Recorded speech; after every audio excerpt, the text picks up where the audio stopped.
Welcome back to the Soul Sessions. I'm Buddy Rodriguez. This is my co-host Ty. She's back with us. And we got another special guest.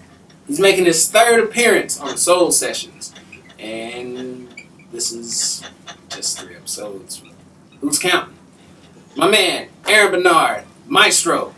Thank you. How you doing, brother? I'm great. Great to see you, man. It's great to be on these shows, man. Hey, It's man. a great idea. How are you feeling being on these shows?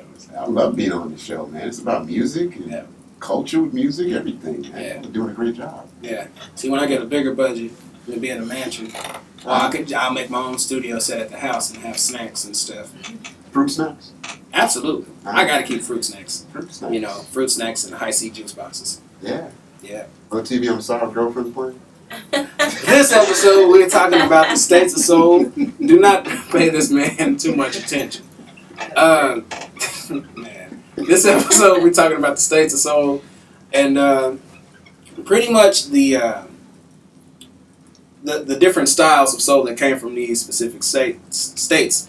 You have, we'll just get into it. AB, you've been in music for so long. What would you say is your favorite state of, music?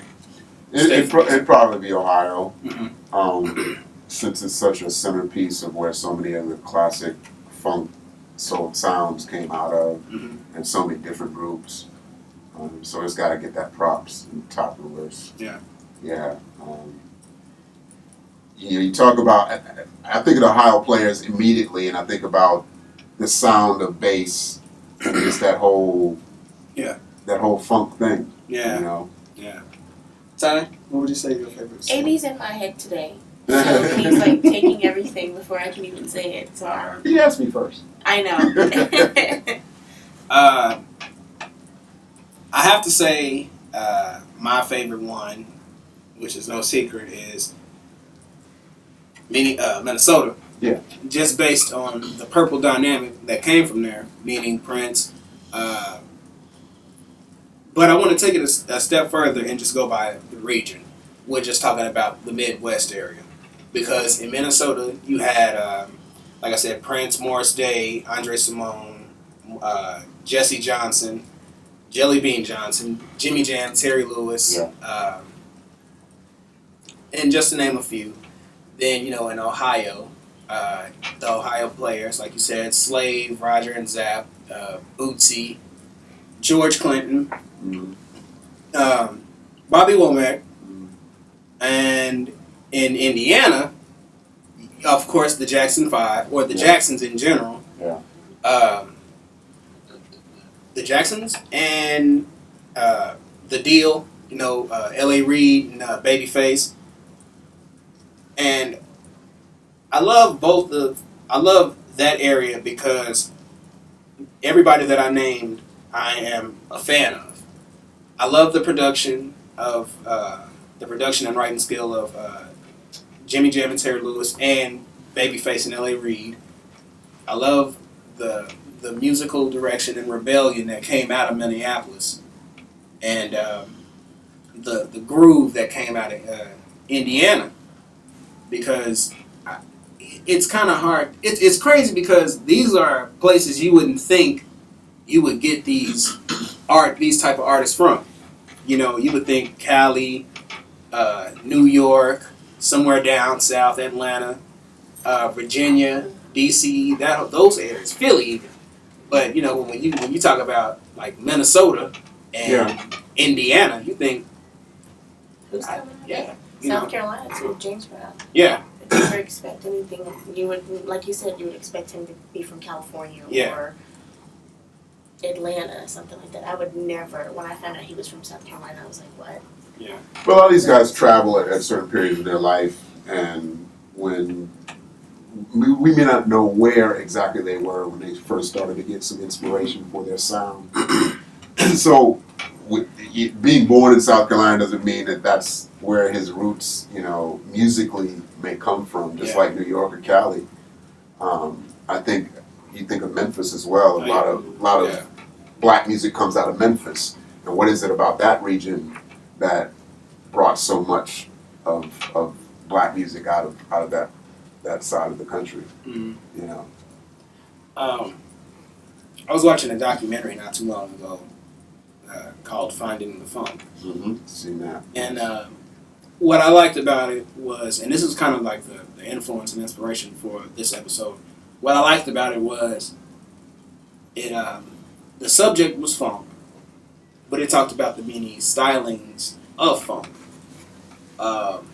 It started with Ohio, and what's strange is what I didn't know until I watched Unsung and Finding the Funk, that a lot of these pioneers, so to speak, came from Ohio. Roger and Zapp, Bootsy Collins, Bobby Womack and Slave and people of that nature. Mm-hmm. Because it didn't, you wouldn't really think too much about it, but you wouldn't really at the same time feel like they're from Ohio. Like Roger and Zapp, I never knew that they were from Ohio until I found out on their Unsung, but I thought that they were like from, like some big town like you would think. But the funk that they were putting out was so West Coast, it was ridiculous. Because that's where most of the Roger influence is. Mm-hmm. Because it has everything that is West Coast music. Especially with the bass, Yeah. the rhythmic guitar, and the keyboards, and all of that. With Minneapolis, and it touched on like Prince and everything. It touched on the Bay Area, which they have a lot of a great culture of musicians. Tony. Tony. You got to go back to Tower of Power. War. Mm-hmm. Fishbone. Yeah. One that's on the tip of my Sly and the Family Stone. Who influenced a lot of people. Both culturally and musically. Yeah. I was appreciative of it because it gave me a little more insight on these places, the influences and where they came from. Oh, I also can't leave out Rolls Royce. Yeah. They're from Inglewood, I think. And it's kind of hard to describe, especially when they just put out music that's just so dope. You kind of don't care where they're from, because it's like some of the music kind of like it touches you. You dig what I'm saying? Like Prince's music, man, just the funk of it, the tree that he pretty much planted and all the branches of that tree. Even the ones who weren't as popular as, say, the Revolution of the time or Sheila E. It's just the music kind of puts you in that good feel, and that's what I can say about it. I love it. So, which state would you say influenced you the most musically, that you're a big fan of? You said Ohio. But what is the one? Well, really, Ohio for that sound, for that funk sound. Mm-hmm. But honestly, for me, New York is always going to be my greatest influence based on where I grew up and what I was exposed to. So whether the individuals I was listening to are actually from New York or not is kind of irrelevant. It's just they became so big in New York, whether it was the disco sound, whether it was a Donna Summer, or in the 70s with rock. Billy Joel or somebody like that, and hip hop. I mean, the influence of hip hop in New York for me, that whole sound, and then hip hop is a combination of so many other elements and influences to make up the culture. So we're not talking about because it was born in New York. The music that came out of New York, or the music that started in hip hop, came from different places as well because it was from records and it's from artists that were from different places. So. New York is definitely probably the biggest influence on me. I'd have to go with Minnesota. The Prince and the Morris Day and the Jesse and all of that. Sheila E. The style that I've always been attracted to is the rock and the rebellion. Like even as a young girl, just rock and roll was always my favorite. So Prince incorporated that in a lot of his music, and so I think that was one of the influences, one of the states that influenced me the most, like as far as my style, the music that I like, the music that I do, things like that. I gotta throw New York in there, just because that's the birth state of probably the I can't even say it because my grandma's still watching, but one of the best MFers ever, and that being Rick Ambrose James. Okay? Yeah. Buffalo, New York, Yeah. home of that man. Yeah. Rick James is that dude. Rick James is that man from, was it Street Stories, Busting Out, all of that, man. He had a good run. Mm-hmm. He had a great run. Oh, yeah. And especially, yeah. And Until Prince messed it up for him. Man. That's another show. Not paying that no attention. Rick James was that dude. And Cameo. I was going to say Cameo. Cannot forget about Cameo. Yeah. I cannot. Cameo, oh man. First off, I didn't know that Cameo went from like this big, huge band to being about 4 or 5 members with, with backup musicians. And I know that like Larry Blackman was the drummer. I want to say he started off as the drummer. Yeah, he wasn't the lead singer initially. No, but I mean, I loved how they changed with the time, to kind of keep up and stay up to date with everything from the 70s on up to the 80s.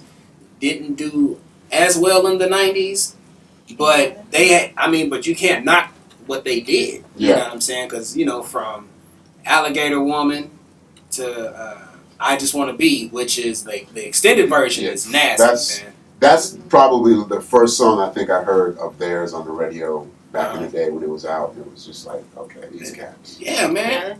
Yeah. And just with like the bass slap on Flirt, just that was another one.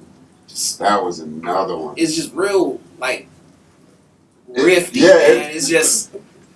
Make you make that face. It do, man. And I got it right now. Like, damn, man. That was like some serious music. Yeah. Like, the musicality of it. Yeah. Everything they did was dope. The very first song I heard of theirs, I Just Fell in Love. My dad kind of formed this group with these 3 guys.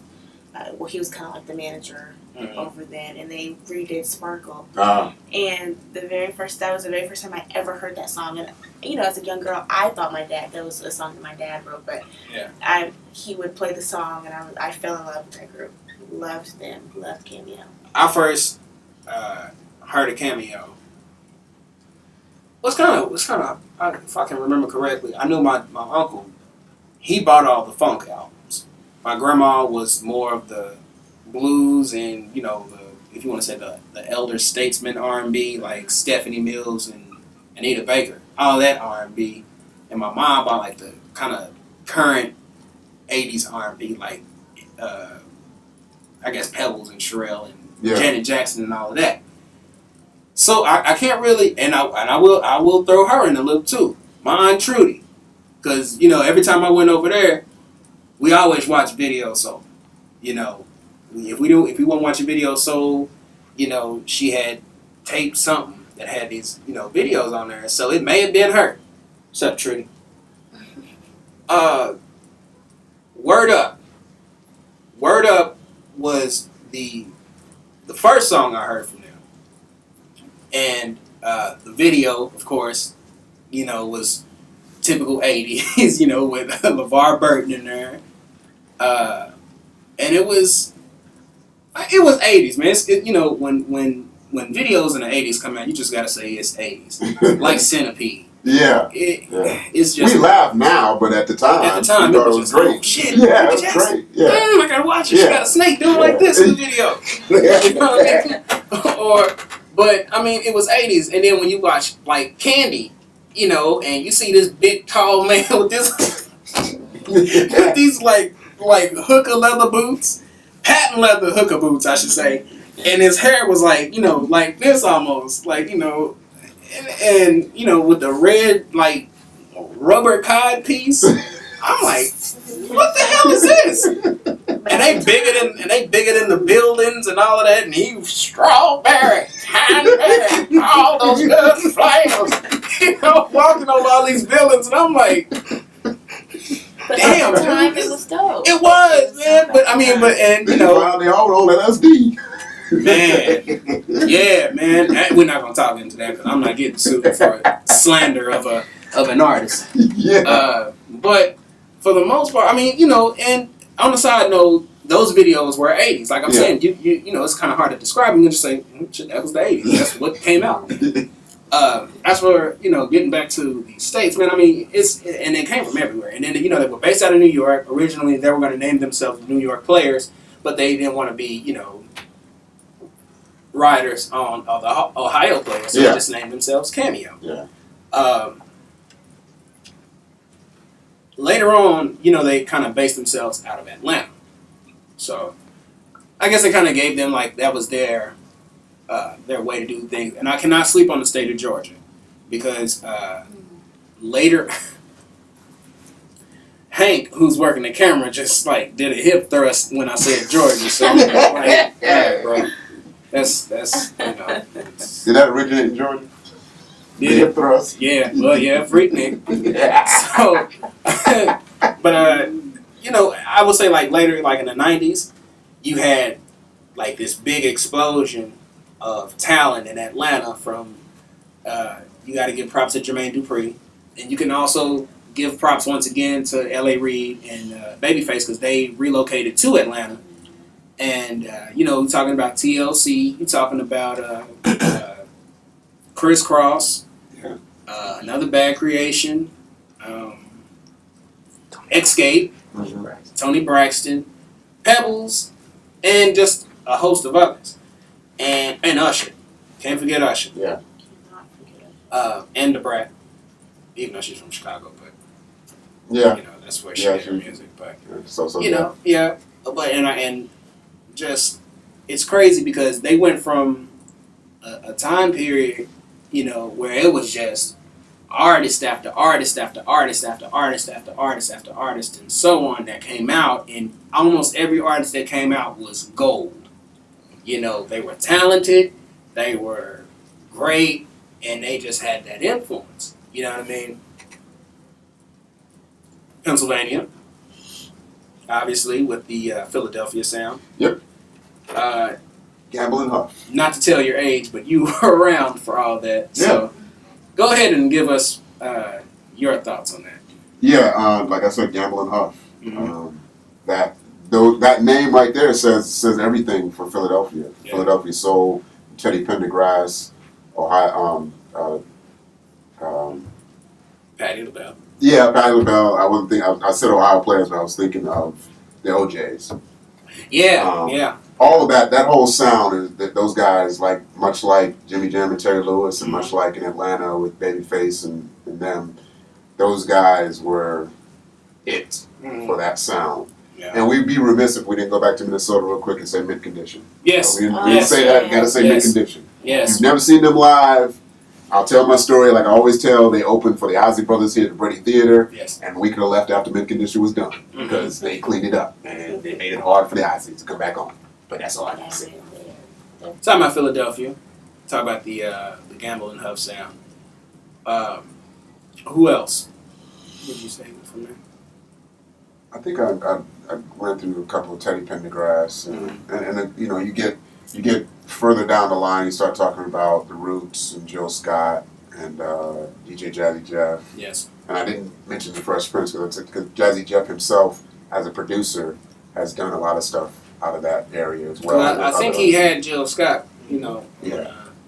on his record. Was it his record label? Yeah. Okay. Yeah, she was a part of his projects, a couple of his projects. Yeah. But that Philly sound is special. Okay. Very special. It is. A lot of great music is coming out of Philly. Yes. All right, we are getting down to the last part of the last parts of our show, which includes the last words about this episode. Ty, what is a state that we probably didn't mention that you would love to acknowledge?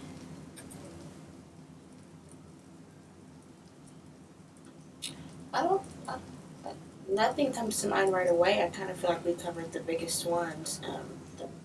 Seems like the most important ones where all the great music has come out of. Nothing comes to mind right away. Tulsa? Unless something. Yeah, Tulsa? Oklahoma? Mhm. Did we forget Oklahoma? Gap Band? We did. It's okay though. That's why I saved it for this part. Okay. Oh. So, But much like, we talked before, they started here and then moved out to Cali soon after and Yeah. spent most of the time in Cali Their when they influence came got where they from got us. big. Yeah. So that's what happened. So yeah. I would say, well, what about yours? Unless, That we didn't mention. Where's Barry White from? I'm trying to remember. Is it St. Louis? I think. I don't know. Or I want to say it is of a place where all the deep voice dudes are on. it might be California, but because we did mention Cali. But I think we covered just about every place that in the States that I could think of.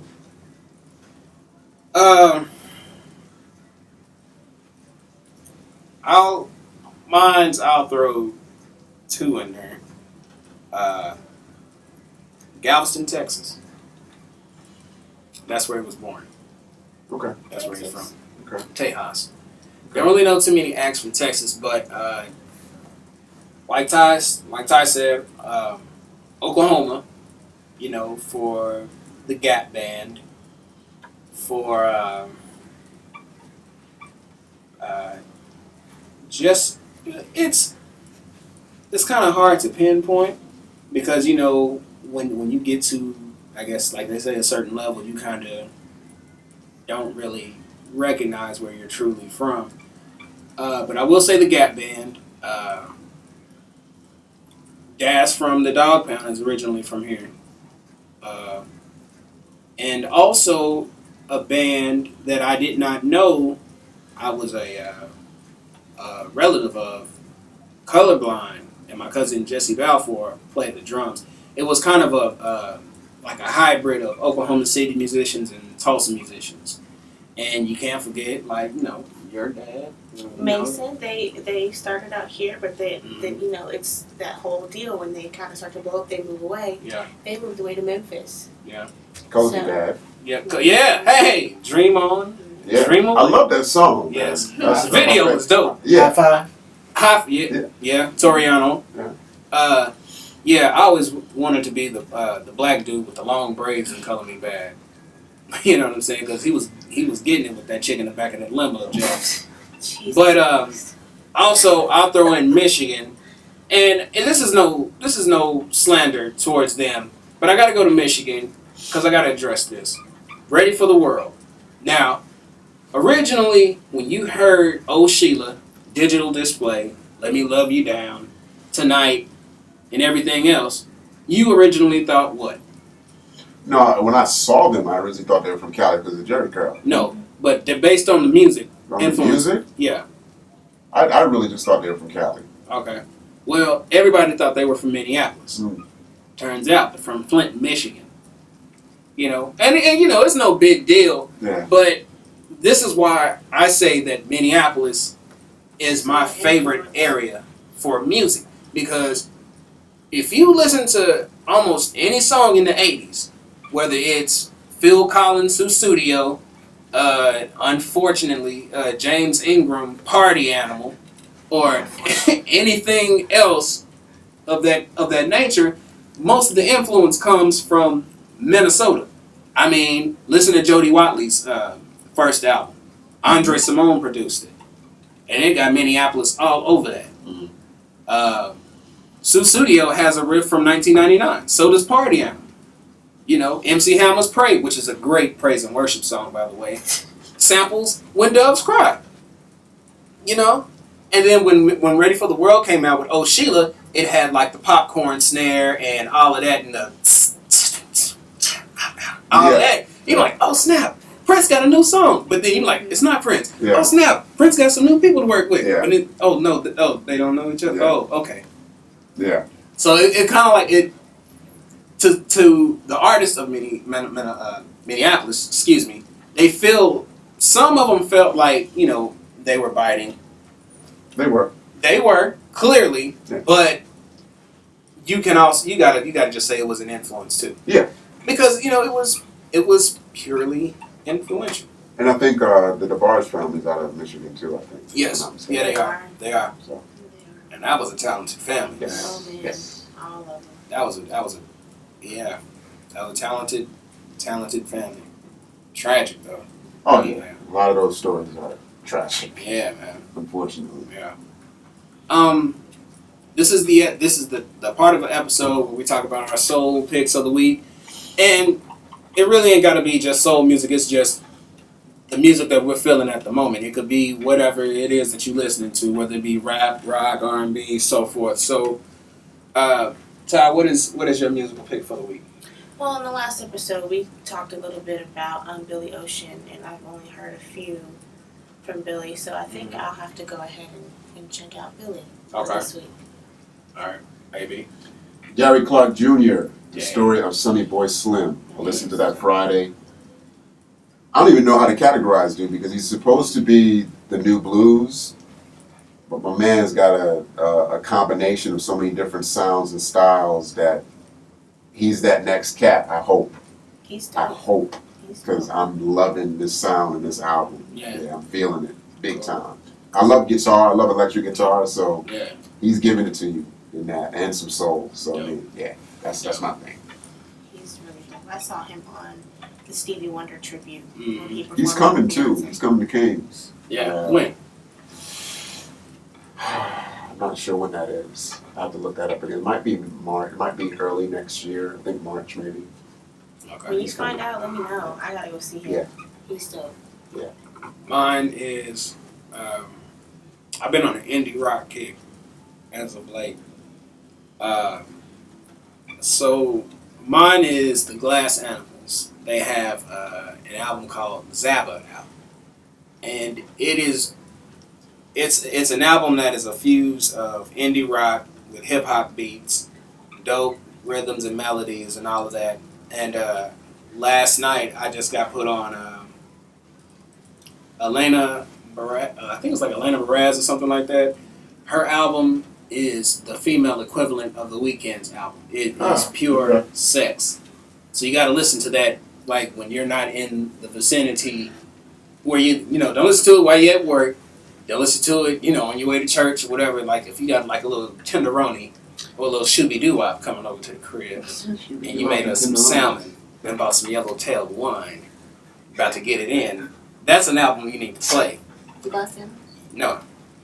Yeah, I watch Elena Girlfriends Baraz. too. Oh, I love her. We're not doing that. Alina Perez, I love her. She's that fantasy, and she's got Yeah. Show yeah. Me and Make You Feel. She's got a lot of dope songs. She's he says equivalent to sex. I think it's one of those.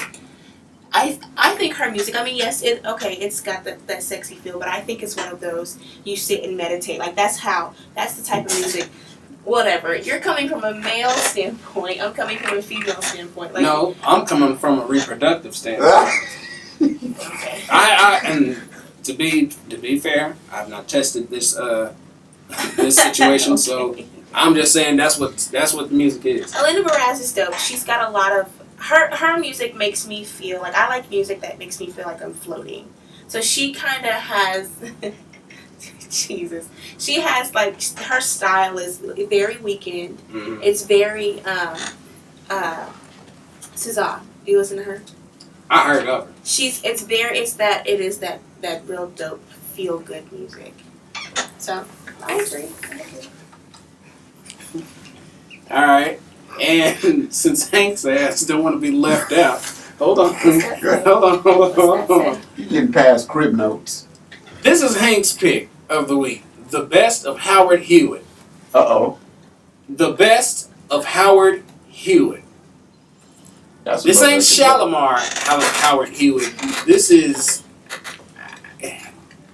P.S. You know Dirty Wiley reformed Shalimar? with Jeffrey Daniel. No, with new members. 2 other new members. I did not know She that. apparently got the rights to the name, and she's got her own Shalimar. Hilarious. I wouldn't. It's not. No, I know that, but you know, the unsung for Shalimar's unsung ended with Jeffrey Daniel and Howard Hewitt getting another girl for their version of Shalimar. We got a whole new temptation situation going on. Hilarious! This is just like a climax. Mm-hmm. This is the climax situation all Right, over wrong. again. Oh yeah, that's bitter. Whoa, that's a bitter women situation right there. No offense, bitter women, but that's a bitter women situation. No offense. Better Good way. God, man.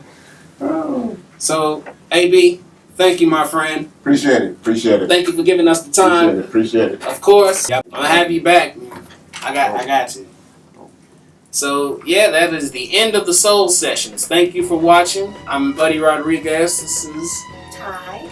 And join us next time when we will be talking about the origins of Neo Soul. We will have some guests here to further the conversation, debate, argument, fight, whatever it may be. So thank you. Have a great whenever we see you, maybe week, something like that. But yeah, just enjoy life. I don't have any quotes yet or any sign offs. So bye.